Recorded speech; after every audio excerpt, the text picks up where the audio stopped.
Frédéric, bonjour. Sam, bonjour. Charlotte. Bonjour Sam.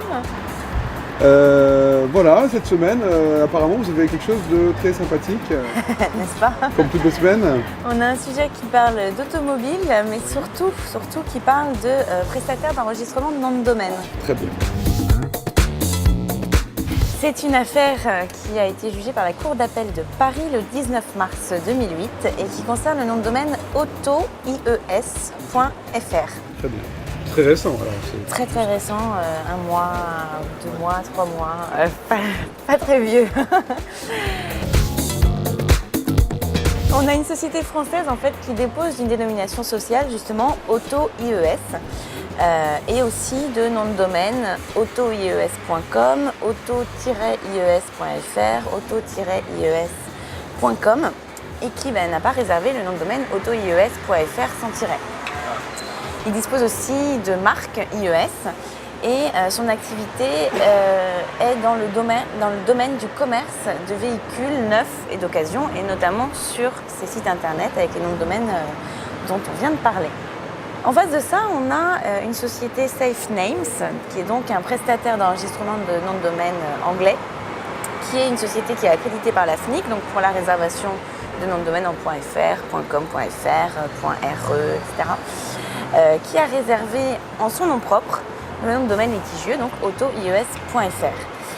Ce nom de domaine a été ensuite transféré par SafeName à son client, qui est une société Langtech, qui est une société qui vient du Belize et qui est un établissement en France. Ce nom de domaine autoies.fr, donc le nom litigieux, est utilisé en fait à des fins publicitaires avec des liens commerciaux qui renvoient sur des sites internet en relation avec le domaine automobile. Là, on est devant une décision de la Cour d'appel. En fait, déjà au niveau du TGI, Safe Names et son client, la société Langtech, ont tous les deux été condamnés solidairement pour à la fois usurpation de nom commercial, usurpation aussi de nom de domaine et contrefaçon de marque. En appel, c'est simplement Safe Names qui conteste la décision du TGI. Et son argumentation, c'est assez simple, c'est la suivante. La réservation qu'il a faite a été faite en son nom parce qu'au moment de la réservation, son client, donc la société de Belize, n'avait pas encore d'établissement en France et c'était à l'époque nécessaire donc, pour pouvoir réserver un nom de domaine en .fr. Donc le prestataire prend date en fait pour son client sur ce nom de domaine en .fr en attendant que celui-ci ait un véritable établissement en France et par la suite donc il lui rétrocède le nom de domaine.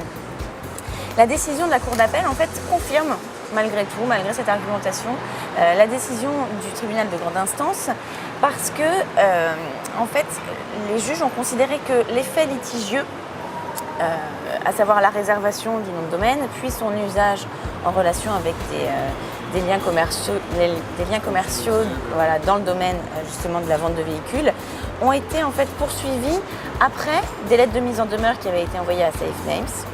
Malgré tout, Safe Names en fait n'a pas réagi. Par ailleurs, malgré encore ces lettres de mise en demeure, le nom de domaine a ensuite été transféré au client donc, de Safe Names. Donc finalement, on peut considérer que Safe Names avait connaissance a priori de l'absence d'intérêt légitime de son client pour ce nom de domaine. Résultat, donc la décision du TGI est confirmée et ce qui est quand même important, notamment pour les prestataires d'enregistrement de nom de domaine, c'est que donc les deux sociétés, à la fois Safe Names et son client, ont été condamnés solidairement à quand même 60 000 € de dommages et intérêts, ce qui est pas tout à fait anodin. Et ça fait quand même une certaine somme pour une réservation de nom de domaine en .fr qui ne doit pas commercialement rapporter énormément. Et le nom de domaine, bien évidemment, a été transféré à la société française autoies.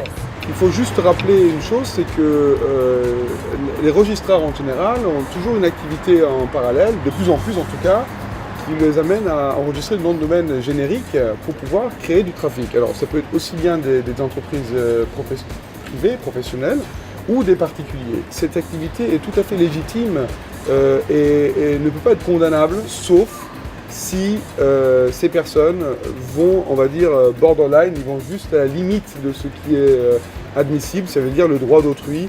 Et c'est dans ces genres de situations où justement les personnes se sentent lésées ou sont réellement lésées.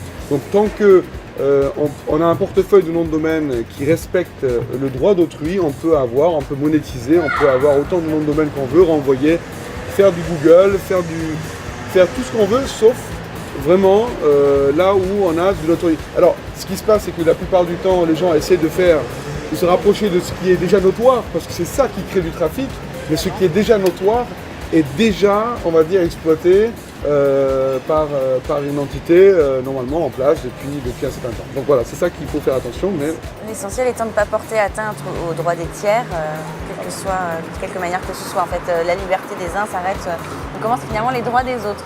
Là, ce qui est vraiment intéressant, c'est que la responsabilité du prestataire d'enregistrement de nom de domaine a été complètement retenue, avec quand même des dommages et intérêts assez importants.